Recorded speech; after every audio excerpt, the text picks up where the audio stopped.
Anyway, to introduce our feature, Peggy Roffey, who better than her husband, Roy Geiger.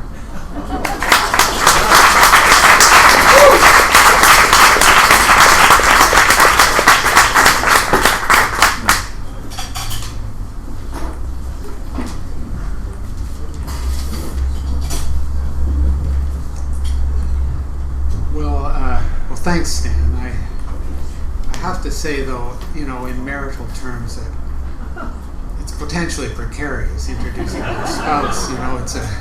It's a bit like an invitation to see how far one can slide across ice that turns out to be uncomfortably thin. However, when I started to think about what I might say, I realized that I'm not sure that I've ever even seen Peggy actually write her poems. I'm used to seeing her work at her desk, but I don't think I've seen her writing poems. But there's got to be some mystery in a relationship. I do know, though, that Peggy's been writing as long as I have known her, and some of her first work was published in her chapbook From the Medley, one of Brick Book's first publications, done while Peggy was still in grad school.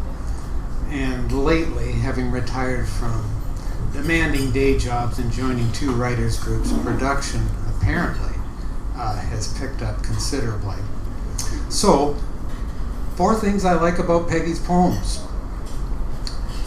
Some beautiful, effulgent language that is also sharp and precise, celebratory, not sentimental. Poems that move, that take a reader somewhere not necessarily predicted by the opening and sometimes by much of the text. A distinct habit and method of reflection on nature, personal and personifying, and on family and places that are and have been important to her. You'll hear for certain something about Manitoulin Island. I know that. And finally, the necessary search for a way to voice what's particular, irreducibly and indisputably essential in common private life and history. So now it gives me great pleasure to say, here's Peggy Roffey.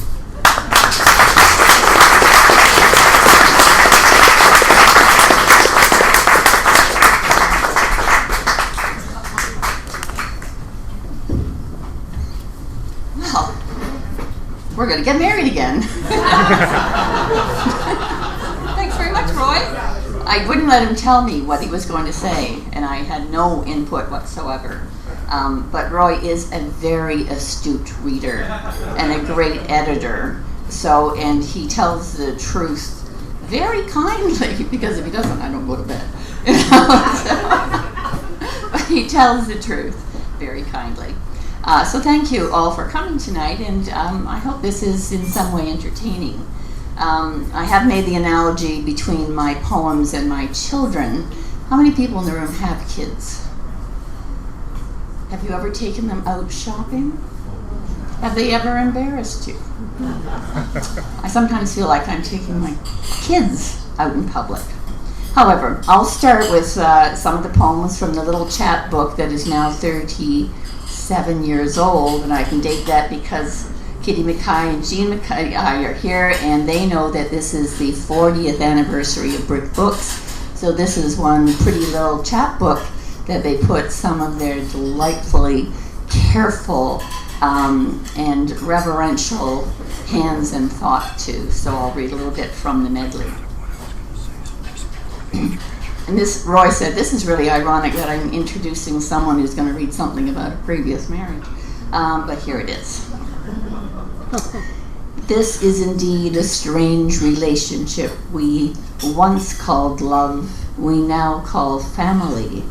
Must call conflict, we deny is agony. We wish were agony what once was love.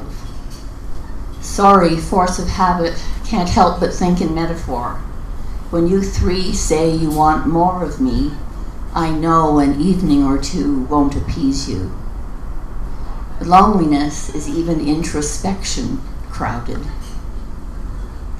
Still, what can I do but dwindle when 6 eyes, 4 blue, 2 green, drive away slightly glittering, stretching out I-beams, threads of my life, so long and so far. When you're gone, I am a naked school, shivering.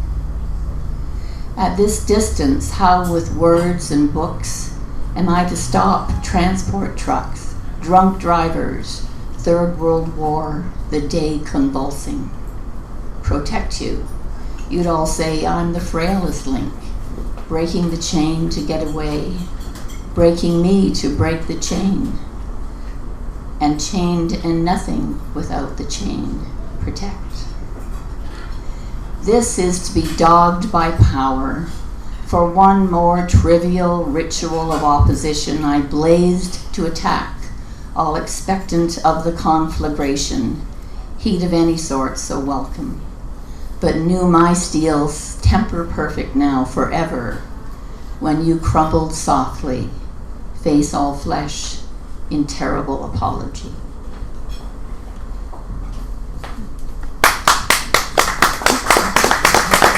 There's more. I'll go if you want me to go. This is to be pregnant with sun, every limb fruitful, satisfied, heavy. This is to be golden, not Midas metal, but apricot, taut and tender, stuffed with light.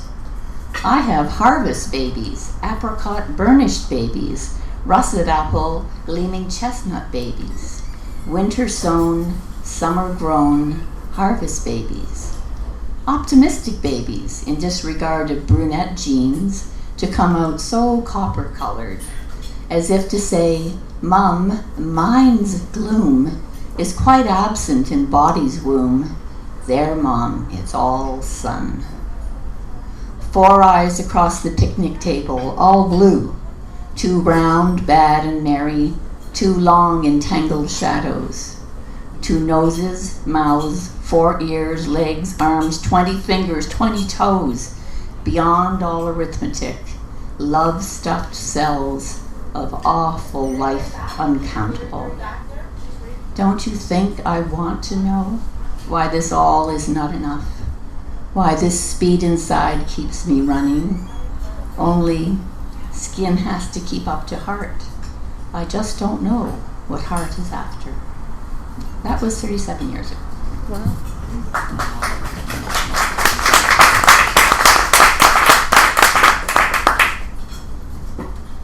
I don't have the pages numbered. That's a typical sort of thing that happens to me in my life. So let's hope they don't fall. This one is Goldenrod, and this is for Estella Morrison, who's at our church where Christine and James and I go. And she's tended to really like this one, so whenever I see her, she asks me if I've written anything more like Goldenrod. Goldenrod is the one. Rowdy in late summer, your bright yellow heads shout back at the sun. Bodies, slim and tall, hold sway in windy fields. Raucous gangs of gold, you own the roadside. Come autumn's end, in fields gone all quiet fawn, supple green quite laid by, your brittle grace still.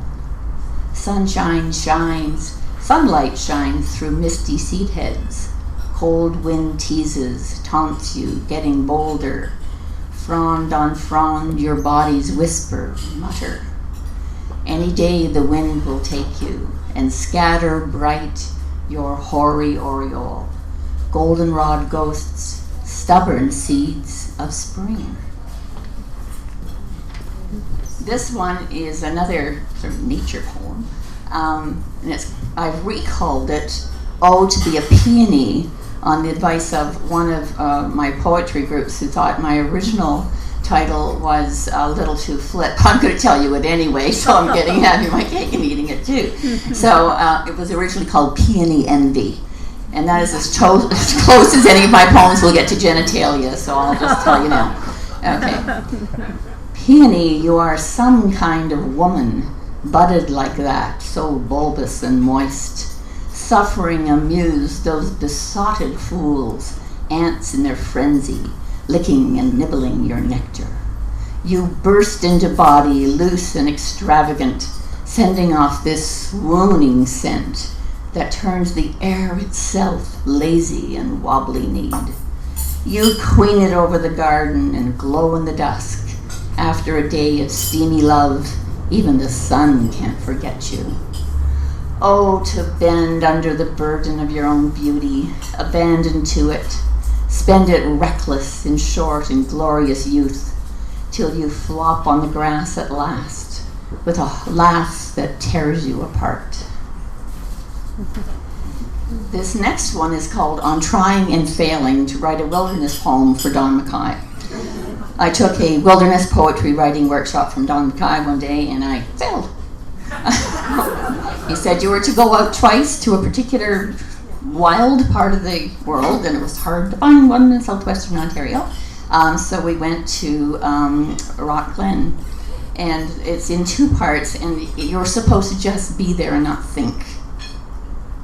That's hard. That's really hard. Just be and absorb it. And so I wrote this poem. He said, okay, it's good to write a poem about not being able to do this. Very diplomatic. So this is part 2 of a very long poem. Uninvited, you've crashed this wilderness garden party, knowing hardly a soul, wanting what? An exit from self, to get lost, learn a new language, have a different conversation, but you don't know how. Oh, thank goodness for the sycamores, familiar. And hey there, dogwood. You're always embarrassed at her name. That says nothing about her sartorial panache.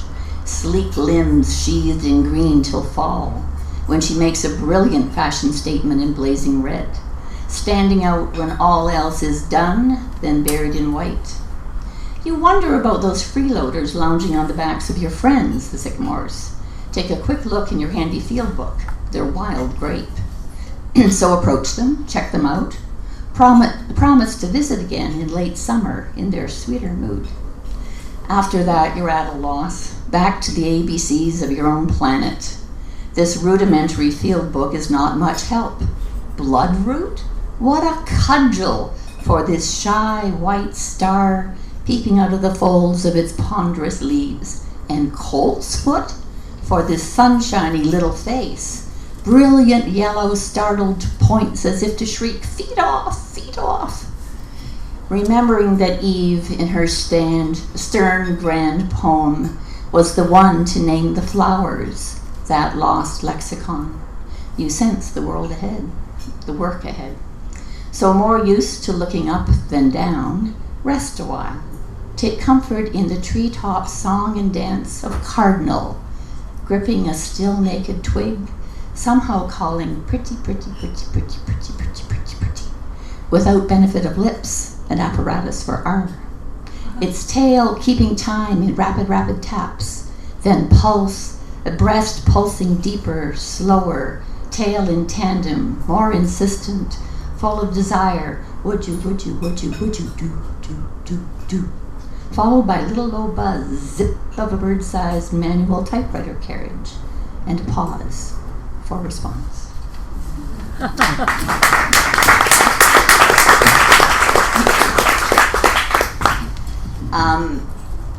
I've mentioned my children. My husband is always in the background. But this one, and there are quite a number about my mother, who was quite a presence in my life, and she just died in October. And she suffered from Alzheimer's for 10 years. But I shouldn't say suffered, because she had a different life. It went through interesting phases, and music was something that kept her absolutely in joy, as did kisses and visits and good food and chocolate. And so, she had Alzheimer's, and we suffered that she had Alzheimer's. This is called This Spinal Silence. Water at the drop-off in Mindamoya Lake is sudden dark far past the shushing reeds.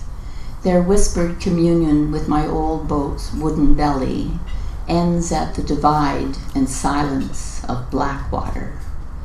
Sunset beyond the mounded island stills the lake as I lift my oars to drift between that place where I could walk to shore and where I'm at the mercy of depth I can't define or dare to find. Only sound the putt-putt of an ancient man, slowly trawling every night for the body of his son, lost at the divide 40 years or so before. I rock ever so gently in his small wake. Now here with you, mother mine, lying still in your chair, I putt-putt too with aimless effort at our new divide, a final silence, memory gone, now all language too, nothing but the faint shushing of old hands on older as you drop off. This one's called Vestigial, and it's from November 1st, which was fabulous weather. 19 degrees, November 1st. Day's blue sky, a vestige of summer, innocent of cloud as if it had forgotten the heaping grays, burden of snow gathering north, now bowing out to dusk with a final bowing out to dusk with a final flourish of warm russet over the city into the west, one last sweet scrap of glory in this memorial feast. I wheel into evening, cycling home in the echoing air, songs of fallen leaves sung quiet in dry whispers, speak of no pain. Remnants of my day slip easy from my shoulders. Gliding along, moving into last light, letting go, day and season. Find breeze on my face, a silky weave of warm air and cool, like your cheek, mother mine, under my last kiss, the hour you slipped away.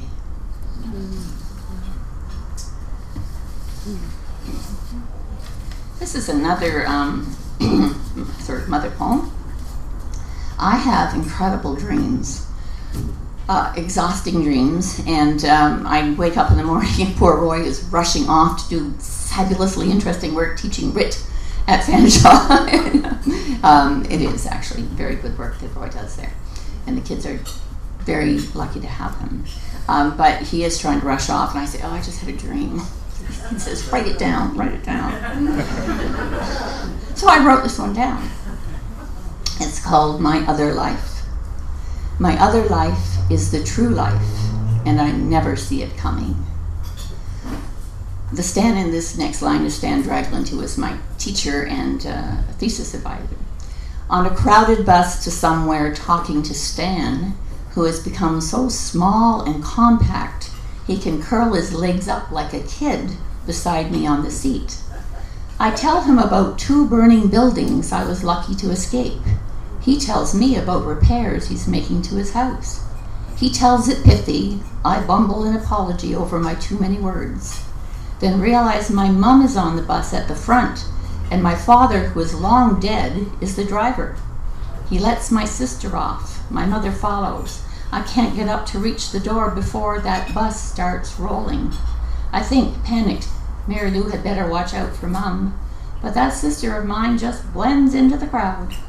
I see Mum, her aureole of shining hair, pure white, her white cotton dress with black flowers flaring prettily from the waist, as she stands in a line waiting for a tour bus, smiling that smile of mindless innocence, while I reel in high anxiety. What has she packed? She doesn't know what to pack. I picture her small, square, blue suitcase, open it in my mind, to find it half full of underslips, a light blouse, no panties. What good will that be where she's going? This stupid bus lurches away and my eyes become opaque ribbons of glue, stretched out between us, as she stands there alone, unperturbed. Wow.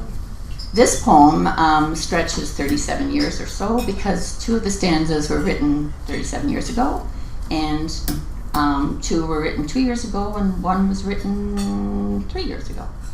And you don't know which ones are which. They're called Five Faces of Sleep. Sleep, you are the swiftest stag, fabulous in silence, retreating in strength, You are every hunger, every desire, every definition of every weakness, full and swift, so material. I taste the stirred air, gulps of sleep, never, never enough sleep. And there's a little asterisk that John Tyndall knew how to interpret. Sleep tonight, no leaping stag out of reach, but thick blood taking its own time, slowly overwhelming as some clumsy, blind bear. Will is tired, reason ineffectual, flesh weak. I may start a revolution by not doing, by not moving. I may be in the hollow eye of a revolution right now. I may be the Bastille, stormed in slow motion. Asterisk. Wakened by Mum in the room below, find her tangled in some clutch of sleep, breathing hard. Bad dreams, maybe, running for her life? Or vanishing memory snatching bits of the past? What worn griefs, what rags of worry? One brief waking and a quick smile, remnant of self, till sleep drags her back to whatever desperate chase in that strange land, the broken, unknowable mind. Asterisk. Lamb of solace, promise of peace, I come to you broken and weary, but find the wolf.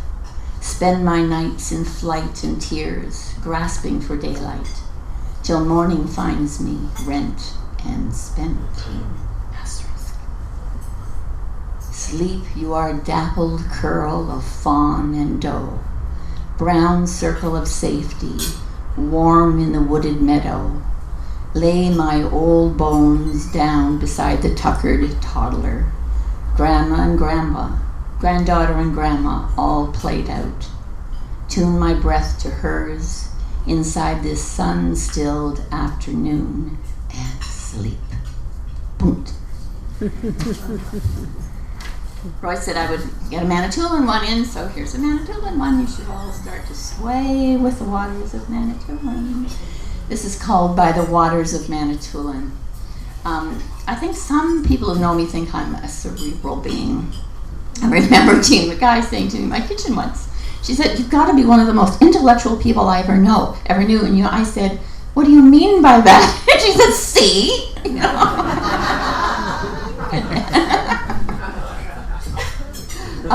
I think I'm quite sensuous. But at Manitoulin I am for sure. This is called By the Waters of Manitoulin.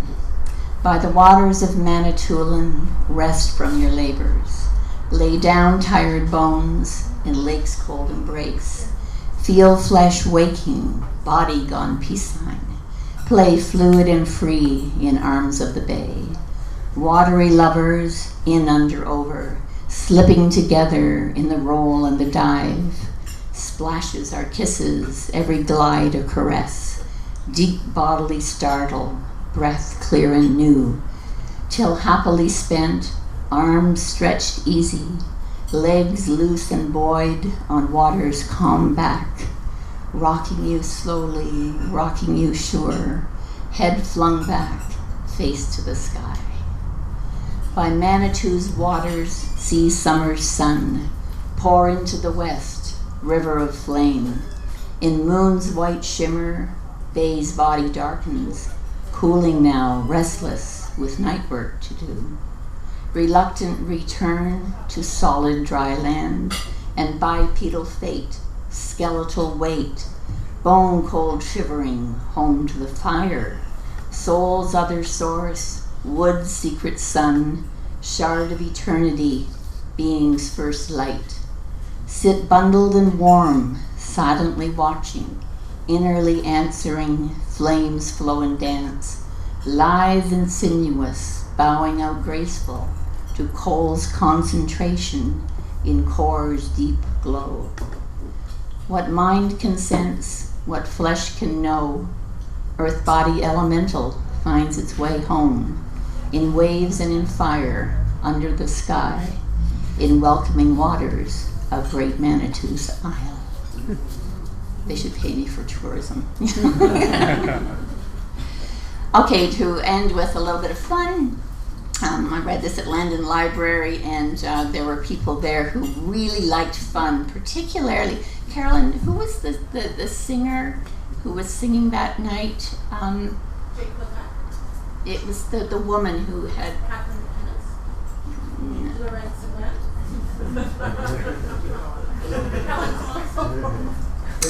The one who had her hair shaved. Noel. She loved the puns. So if you don't like puns, you won't like the poem. If you like puns, you'll like the poem. This is called Wisdom is Afoot. Does anyone know where that line comes from? Beautiful losers. Wisdom is afoot. Love is afoot. Wisdom is alive. With apologies to Leonard Cohen, that's the title. Wisdom is Afoot with apologies to Leonard Cohen with a snub to, I don't even know if I've got the letters right, but it's the compendium of mental illnesses. And it keeps growing. Like, you stub your foot, you've got stub foot phobia or something. Not to make fun of mental illness, but they do like to catalog things, these healthcare people. I know I used to work with them for 16 years, so I can say that. Okay, wisdom is afoot. Up in the wee smaws of an early spring night, wortly frogs trilling in the hollow air, I wandered my room restless, sighing, feeling useless as an orphaned sock. So I moaned, aloud it seems, because an answer came. What you don't know about orphaned socks would fill another of your hobbled poems. Woolen voices and silken, small and many, from the moonlit rug. A congregation of socks, none alike, whisper-footed, milled round me, some ankle-high, some to my knee, striped and plain, argyle and paisley, in every hue, high-stepping purple to shuffling brown, hiking socks, dress socks, socks for every day, gaping toes, worn heels, holes in the soles, and elastic gone lax, not one alike, but all in couples, gloriously unmatched. What are you doing up, I puzzled. Stepping the light fantastic, some laughed. Jumping to life with both feet, joked a motley pair. Magic is afoot, quoted others.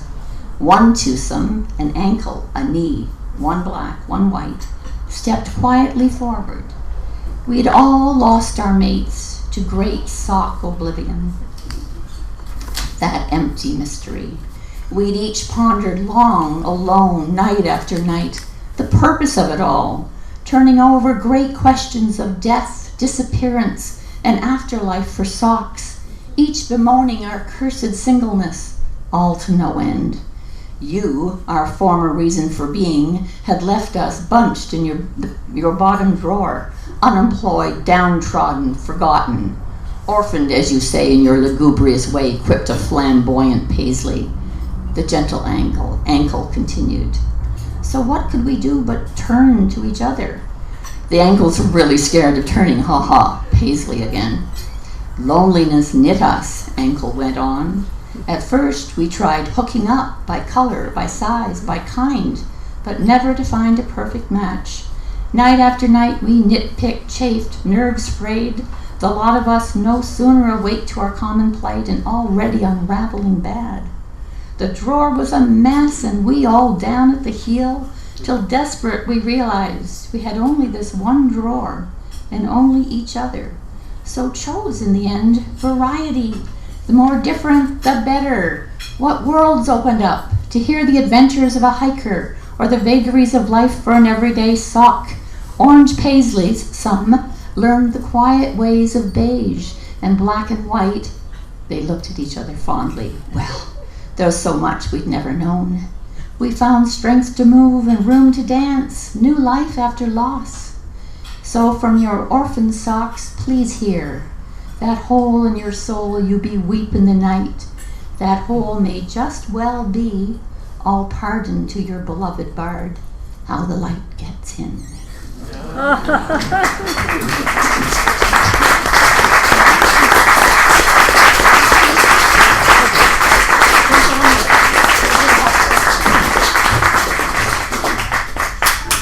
So we're now going to have some questions. Does anybody have a question for Peggy? And thank you, by the way, very much. Thank you. Questions? Did you come up with a short poem When you were at Rock Glen, say many years later or months later? No, what I came up with, I read you half of. That was what I read you. It was what I came up with. All I knew was sycamores. I didn't know what wild grapes were. I didn't know what coltsfoot were called, or what was it, bloodroot. I did know what was a cardinal, so I've been outside of it. Questions? I've got a question. I'm curious about the fact that you've been away from it and you've come back to it, and you're so damn good at it.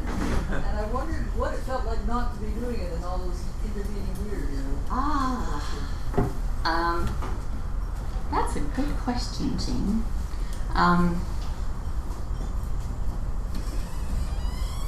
I often called my work my Babylonian Exile. Whenever I went to a concert, to a reading of any sort, or read a great book, I'd get to work in the morning and say, I'm back to my Babylonian exile. And it's not that I didn't have fabulous work. I had very busy, fulfilling, interesting work to do. But I had no mind left for anything. And I wrote so many memos that I thought I would never be able to write a line of poetry again. And, so it was a desert of language, except for what I was reading. And I was so frightened when I finished that I'd never be able to come up with another metaphor. And so it was John Tyndall. I used to run into John anywhere at the university, because John works at Weldon Library. And he really nags, are you writing poems again, Peggy? You really should start writing poems again, Peggy? Peggy, are you writing poems again? What a gadfly. What a guilt tripper, John. And then he said, I have this poetry group, and it's full of fabulous people.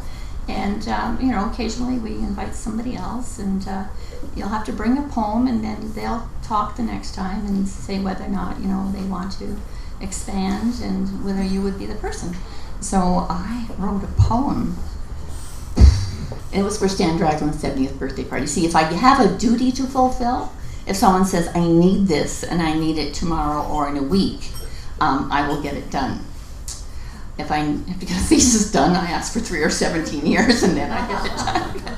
But, it was a request. Could you add a poem to this gathering for this collection for Stan Draglin's 70th birthday? So I said, well, I guess I'll do that. And that's the one I took to the group, and they kind of liked it. So I started again. My fear was that I would have no voice. I wouldn't know what poetic voice I had after so long in the desert. And Is it different than the one you used to? well, you know best. You read the medley, and I read the medley tonight, those first little bits, and then I read new ones. And Roy, is the voice wildly different? I love the whole concept of what is a poetic voice. What is each of you, each of those who are writing poetry, what is our voice? How if you could throw the poems on the floor with no name and pick them up and say, that's Julie Berry. That's Jennifer Hedges. That's Patricia Black. That's Colleen, Christine Thorpe. That's John Tyndall. How would you know?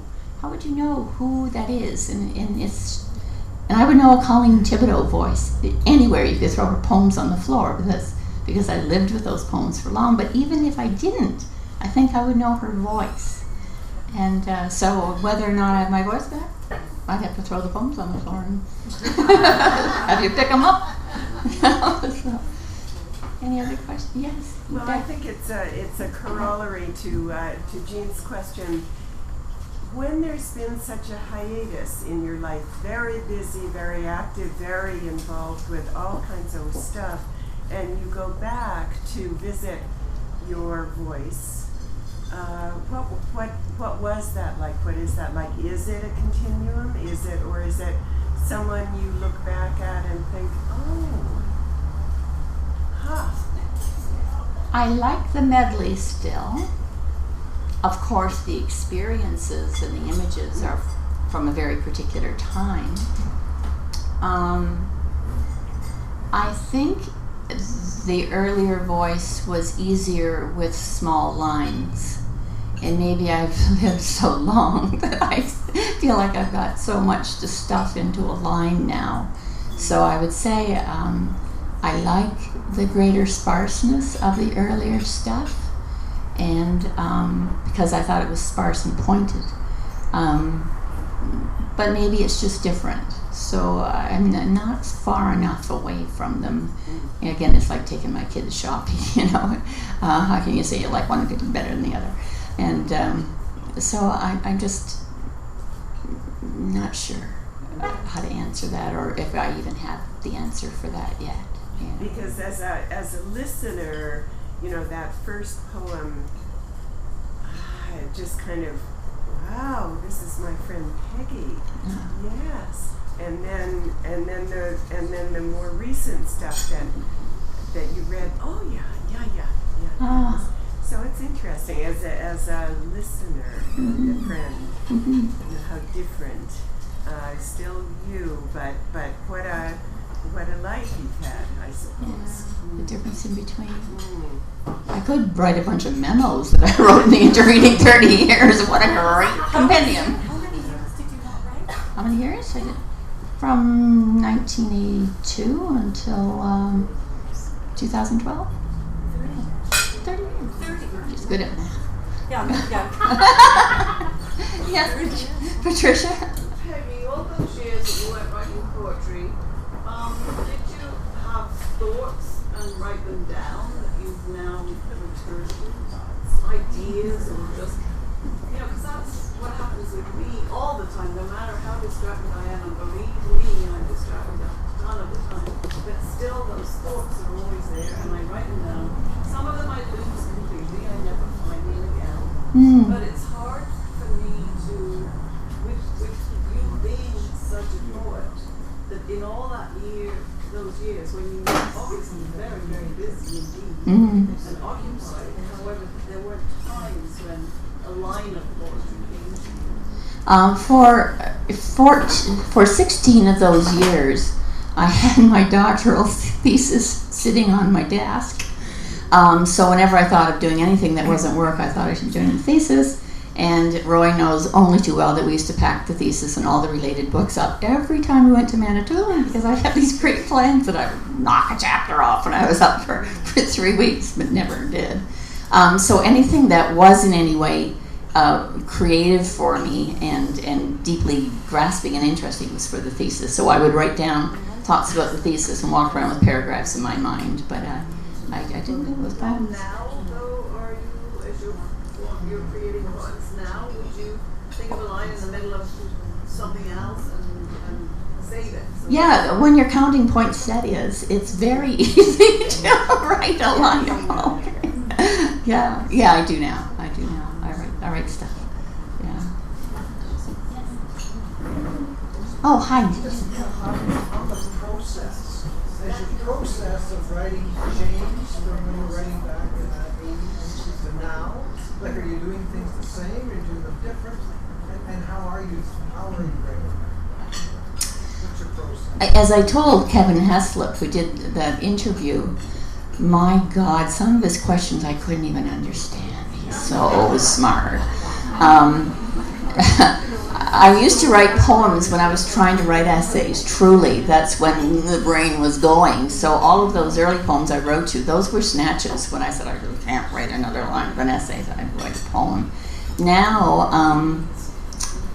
well, being in two poetry groups is really good, because one group we meet on a Monday, one group we meet on a Thursday, once a month each, and that Wednesday night I gotta get writing something.